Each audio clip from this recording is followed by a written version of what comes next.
శాసనసభకి ఏకగ్రీవంగా ఎన్నికైన సభాపతి శ్రీ చింతకాల అయ్యన్ పాత్రుడు గారికి హృదయపూర్వక నమస్కారాలు, మీకు శుభాకాంక్షలు. ఇది నేను మొదటిసారి అసెంబ్లీలోకి అడుగు పెట్టడం. ఇలాంటి సుదీర్ఘ రాజకీయ అనుభవం ఉన్న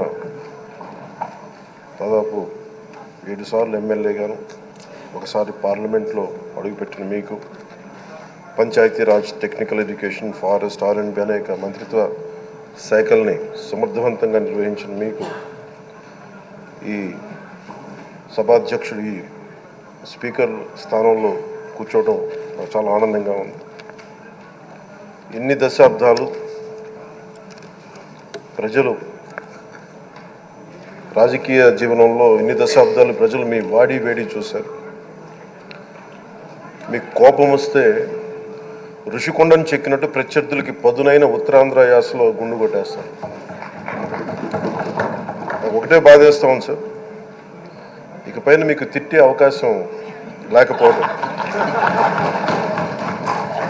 కానీ ఇక మీద సభలో ఎవరు తిడుతున్నా దాన్ని ఆఫ్ చేసే బాధ్యత మీ చేతిలోనే ఉంది. మీరే మైక్ ఆఫ్ చేయాలి.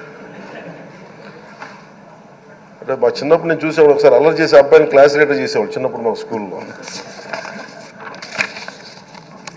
కానీ ఇన్నాళ్ళు ప్రజలు మీ వాడి వేడి పలుకులు, మీ ఘాటైన వాగ్దాటి చూశారు.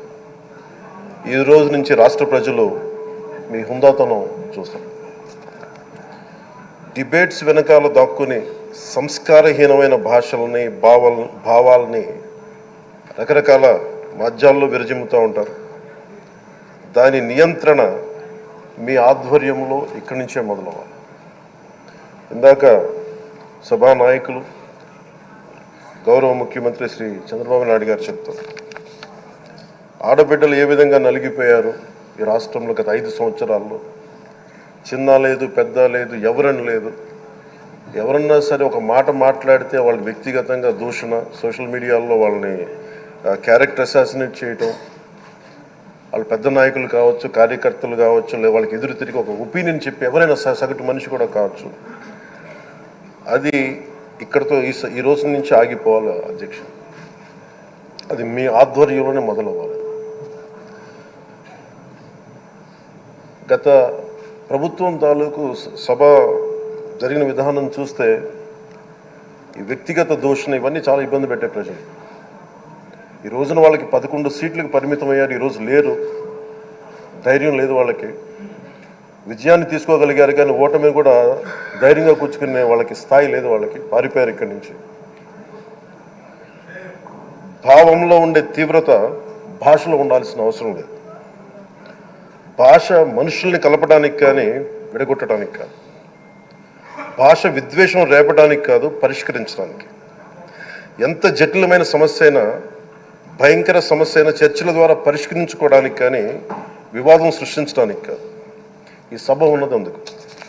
కానీ మనం చూసింది వాళ్ళ దగ్గర నుంచి బూతులతోటి, వ్యక్తిగత దోషులతోటి రాష్ట్ర పురోభివృద్ధిని ఆపేశారు. అలాంటి సభ కాకుండా ఇందాక మన పెద్దలు శ్రీ గౌరవ ముఖ్యమంత్రి చంద్రబాబు గారు చెప్పినట్టుగా ఇది భవిష్యత్తుకి ఇది ఒక ప్రమాణం అవ్వాలి. 2047 వరకు ఇంత అద్భుతమైన స్థానంలో మనకి ఆంధ్రప్రదేశ్ తెలుగు జాతి ఉన్నత స్థాయికి వెళ్ళాలంటే ఈరోజు మనం వేసే ప్రతి అడుగు అది భవిష్యత్ తరాలకు ఒక నిర్దేశక, ఒక టచ్ స్టోన్గా ఉండిపోవాలి, గిట్ రాయిగా ఉండిపోవాలి. ఈ రోజున ఈ సభలో ఉన్న గౌరవ సభ్యులందరూ చట్టాలు చేయడానికి ఉన్నారు, చట్టాలు ఉల్లంఘించడానికి కాదు. విభేదించడం అంటే ద్వేషించడం కాదు, వాదించడం అంటే కొట్టుకోవడం కాదు. ఇవన్నీ విభేదించడం, వాదించడం ఇవన్నీ ప్రజాస్వామ్యానికి చాలా మౌలికమైన పునాదులు.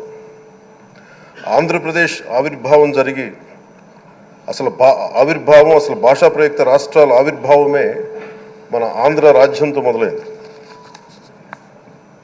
అమరజీవి పొట్టి శ్రీరాములు గారి బలిదానం మీద మన రాష్ట్రం పుట్టింది. 56 రోజులు తిండి తిప్పలు తినకుండా నరకం అనుభవిస్తూ ఆయన బలైపోయారు.